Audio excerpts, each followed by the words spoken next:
বুবুজান, চশমাওয়ালা বুবুজান দিল্লিতে যান, আসলে উনি ওই জায়গায় হ্যাঁ হ্যাঁ, তো উনি ওই জায়গায় চলে গেছেন। পরবর্তী আমি 25 জন স্বৈরাচারের ইতিহাস পড়েছি বা শুনেছি, ইতিহাসে এমন নাই যে ঘুরে কেউ দাঁড়িয়েছে। শেখ হাসিনা বাংলাদেশে নাই, এই জিনিসটা যখন আমার মনে হয় ভাই বিশ্বাস করেন, হ্যাঁ আমি ঘুম থেকে উঠে যদি আমার মনে হয় যে শেখ হাসিনা নাই, আমার কাছে মনে হয় যে এটা আমার যে কি একটা শান্তি। কারণ কি জানেন, কারণ আমাকে শুনতে হচ্ছে না কেউ গুম হয়ে গেছে। এই আওয়ামী লীগের সাধারণ সম্পাদক হোমরা সোমরা ফলনা দলনা, একদম এ টু জেড উপরে থেকে নিচ পর্যন্ত কোনো নেতা নাই, সব পলায়া রয়েছে। আর আপনারা স্বপ্ন দেখেন ক্ষমতায় চলে আসবেন, আসেন আসেন না, এসে যাপন কিভাবে করেছেন এবং তারা কতটা আনন্দে আছেন, এটা আমরা কম বেশি সবাই এখন অবলোকন করেছি। বিশেষ করে তারা বিভিন্ন টিভি চ্যানেল তাদের বক্তব্য নিয়েছে। আমি আমারটা বলি, আমার সত্য কথা বলতে কি জানেন, প্রত্যেকটা মানুষই কিন্তু প্রত্যেকটা কাজে সফল হবে না, বা আমি যেভাবে চাই সেভাবে হয় না, তখন আমাদের মন খারাপ হয়। আমি যদি কোথাও এখন ব্যর্থ হই কিংবা আমার মন খারাপ হয় কিংবা আমারটা যেভাবে হওয়ার দরকার হয়নি বলে আমি আফসোস করি, এরকমটা কাজ করাই স্বাভাবিক মানুষের। কিন্তু তখনই আমার সব দুঃখ দুর্দশা অপ্রাপ্তি দূর হয়ে যায় যখন আমার মন বলে শেখ হাসিনা বাংলাদেশে নাই। শেখ হাসিনা বাংলাদেশে নাই, এই জিনিসটা যখন আমার মনে হয় ভাই বিশ্বাস করেন, হ্যাঁ আমি ঘুম থেকে উঠে যদি আমার মনে হয় যে শেখ হাসিনা নাই, আমার কাছে মনে হয় যে এটা আমার যে কি একটা শান্তি। কারণ কি জানেন, কারণ আমাকে শুনতে হচ্ছে না কেউ গুম হয়ে গেছে, কোনো বাচ্চা কাঁদতেছে যে আমার বাবার কবরটা একটু দেখাইয়া দেন, যে আমি একটু জিয়ারত করতে পারি, সূরা ফাতিহা পড়তে পারি। আমার মতো কোনো দাড়ি টুপিওয়ালা, আমরা ওয়াজ মাহফিলে যে ভাই রাত দিন ওয়াজ মাহফিল করি, সিজনে বা শীতের মৌসুমে রাত্রি বিরাত্রে চলাফেরা করি, ভয়ে আতঙ্ক থাকে। আমার তো 2 মাস নিয়ে আপা জেলে রাখছে, ওই আপার আমলে ওয়াজের থেকে মামলা দিয়ে নিয়া, তো কখন আবারকে ধরে নিয়ে গেল। এই যে ফ্যামিলি পরিবার, যে বিশেষ করে আমার বোন বলছিল যে ভাই আপনি ওয়াজ মাহফিল দরকারই নেই, আপনি আর এই রাজনীতি বা এই কথাবার্তা দরকারই নাই। তো আমি বললাম যে বোন, যদি সবাই যদি বলি দরকারই নাই, তাহলে এই দেশ উদ্ধার করবে কে, সত্যের জন্য লড়াই করবে কে? হ্যাঁ, তো বিষয়টা হচ্ছে, আমি যেটা বলি, আমার এখন কোনো ব্যর্থতা আসে বা কোনো অপ্রাপ্তি থাকে, যখন মনে হয় যে শেখ হাসিনা নাই, দেশটা ভালো আছে, দেশের মানুষ ভালো আছে, গুম হবে না, খুন হবে না, এই অবস্থা যতদিন থাকবে ততদিনই আমার ঈদ। তবে আল্লাহ প্রদত্ত, আল্লাহ তাআলা যে ঈদ দিয়েছেন এটার সাথে তো অন্যটা মেলানো যায় না, এটা আমার ইবাদত ঈদ। কিন্তু ঈদের আনন্দটা যদি মনে করি, তাহলে আমার কাছে ভাই ওই 5 তারিখের পর থেকে নিয়ে যতদিন না আবার এরকম স্বৈরাচার শেখ হাসিনা কেউ না হচ্ছে বা ফিরে না আসছে, ততদিন পর্যন্ত আমার ঈদের আনন্দটা থাকবে ভাই। আর দ্বিতীয়ত যদি বলি, ডক্টর ইউনূস সাহেব প্রতিনিয়ত তিনি তাকে ভাঙতে পারছেন, তিনি বাংলাদেশকে বুঝতে চাচ্ছেন, জনগণকে বুঝতে চাচ্ছেন, এবং জনগণ তার হাত ছোঁয়ার জন্য যেটা করেছেন, এটা কিন্তু মাত্র 1 মাসে, আপনার 1 থেকে 1.5 মাসে জিনিসটা তৈরি হয়েছে।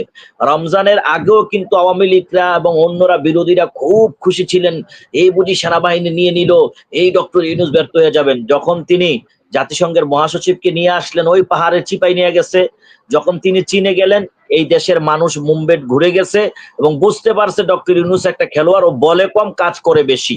তো এখন কিন্তু, এবং এই যে আপনার একজন গার্মেন্টস কর্মী, সে যখন বলে যে সরকারকে, এটা আমার দেখার বিষয় না, আমি 20 টাকা দিয়ে এখন টমেটো পাচ্ছি রমজান মাসে, আপনি যতই শীত বলেন না কেন, এই সুযোগটা আওয়ামী লীগ দিবে না। কারণ কি জানেন, এটা বিএনপি আসলো দেয় কিনা জানি না, কারণ এটাকে সামনে রেখেই তো তারা যত ব্যবসা আছে, সরকারকে ক্ষমতাকে ব্যবহার করে কোটি কোটি টাকার মালামাল হচ্ছে, সেইটা কিন্তু উপদেষ্টারা অনেকেই নিচ্ছে না। হ্যাঁ, আপনি যদি দেখেন যত সম্ভব পরিবহন উপদেষ্টা, তিনি যে চীনে গেলেন, তার কাঁধে একটা ব্যাগ ঝুলিয়ে রাখছেন, তার জুতাটা পুরানো, তার কোটটা পুরানো। হ্যাঁ, এই যে তারা দিতে আসছেন, এমন ব্যক্তিদেরকে আমরা সম্মান জানাই। হ্যাঁ, তো এই তারা যেহেতু দিতে আসছেন, যে কারণে তারা সিন্ডিকেটটা করছেন না, সিন্ডিকেটটা বিশেষ করে বাণিজ্য উপদেষ্টা যিনি আছে, তাকেও অনেক ধন্যবাদ, তারা কাজ করছেন, সত্যি কথা বলতে চেষ্টা করছেন। কিন্তু 16 বছর বা 54 বছর যখনই যারা আসছে তাদের মতো করে ভাঙ্গায় চুরায় খাইছে, সেই দেশকে আপনি এত তাড়াতাড়ি যদি মনে করেন যে খেলাফতের রাশেদা, খোলাফায়ে রাশিদিনের মতো আপনি হয়ে যাবে, এটা তো মনে করেন যে এটা আমার জন্য বোকামি হবে, আমাদের জন্য। তবে আমার কাছে মনে হচ্ছে জনগণ এখন স্বস্তিতে আছেন, এবং আওয়ামী লীগ ছাড়া বাংলাদেশ আতঙ্ক মুক্ত আছে, আতঙ্ক মুক্ত বলতে পারি, কারণ কারে কোন সময় ধরে নিয়ে যাচ্ছে কোন মামলায় কেউ জানছে না। কে অভিনেত্রী, কে অভিনেতা, কে আপনার রাজনীতিবিদ, কে আলেম ওলামা, কে মানে দুইটা কলম আপনি লেখছেন ফেসবুকে, ইউটিউবে বলছেন আপনার ধরে। আমার কথা যদি আমি বলি, আমি একবার লেখলাম ওই যে প্রধানমন্ত্রী যে বলছিল কুদিয়া কিছু থাকবে না, তো আমি লিখছিলাম আন্ডার কুম বেতুল্লিল্লাহ আর কুমিল্লা, কথা বলছেন নেই, তো এরকম একটা কিছু লিখেছিলাম। তখন আমার এক বড় ভাই ফোন দিয়ে বলল যে আমাকে এনএসআই থেকে ফোন দেওয়া হয়েছে, যে ছেলেটা তো আপনাদের দল করে এই স্ট্যাটাস দিছে, দয়া করে বলেন এগুলো বন্ধ করতে, না হতে কিন্তু আমরা কঠোর হব। আমি বাধ্য হয়েছি সেদিন স্ট্যাটাস কাটতে। তো ওই যে ভাই যেটা বললেন যে আমি আমার মায়ের ডরে, আমার মাকে কে দেখবে, স্ত্রীকে দেখবে, আমি করি নাই। ঠিক ভাই, এরকম আমাদের প্রত্যেকের মধ্যেই একটা আতঙ্ক কাজ করেছে, বিরাজমান ছিল। আজকে সেই আতঙ্কটা যে আমাদের নেই, আমি বলেছি যদি শেখ হাসিনা বিহীন এই দেশে একবেলা খেয়ে থাকতে হয় তাতেও রাজি আছি, কিন্তু এরকম স্বৈরাচার খুনি এবং এবং এই লুটপাটের সরকার আমরা কখনো চাই না। এই শেখ হাসিনা আমার মনে হয় না আর ফিরে আসার কোনো সম্ভাবনা আছে, কারণ প্রত্যেকটা মানুষই তার জীবনের শেষ প্রান্তে একটা অবসরে যায় তার পছন্দের জায়গায়। তো উনি গোপালগঞ্জ যেতে চেয়েছিলেন, সে জায়গার সম্ভব হয় নাই, সবচেয়ে পছন্দীয় জায়গা দিল্লিতে আছেন। আগে আমরা যেটা বলতাম যে হ্যাঁ দিল্লি যান বুবু যান, চশমাওয়ালা বুবু যান, দিল্লিতে যান, আসলে উনি ওই জায়গায়, হ্যাঁ হ্যাঁ, তো উনি ওই জায়গায় চলে গেছেন। পরবর্তী আমি 25 জন স্বৈরাচারের ইতিহাস পড়েছি বা শুনেছি, ইতিহাসে এমন নাই যে ঘুরে কেউ দাঁড়িয়েছে। আপনাকে শুধু 30 সেকেন্ডে বলে এটাই শেষ করতে চাই, যারা আমাদের আওয়ামী লীগের অনেক ভাইয়েরা মনে করতেছেন যে আমরা চলে আসতেছি, আমি শুধু তাদেরকে মনে করায় দিয়ে বলি যে রাষ্ট্রযন্ত্রের বিরুদ্ধে গিয়ে সফল হওয়া অনেক বড় কঠিন কাজ। 16 বছর জামায়াত ইসলাম, বিএনপি, অন্যান্য বিরোধীরা এমন কোন আন্দোলন সংগ্রাম করে নাই। ইতিহাসের অনেক বড় বড় আন্দোলন করে এক শেখ হাসিনাকে ফালানো যায় নাই, কারণ সে ক্ষমতার কেন্দ্রবিন্দুতে ছিলেন। আর আজকে আওয়ামী লীগের প্রধানমন্ত্রী, আওয়ামী লীগের সাধারণ সম্পাদক, হোমরা সোমরা ফলনা দলনা, একদম এ টু জেড উপরে থেকে নিচ পর্যন্ত কোন নেতা নাই, সব পলায়া রয়েছে। আর আপনারা স্বপ্ন দেখেন ক্ষমতায় চলে আসবেন, আসেন না, আইসা দেখেন। আরাফাত ভাই, আমি একটু আপনার সাথে যোগ করে দিতে চাই অন্য দলগুলো কেন সফল হয় নাই।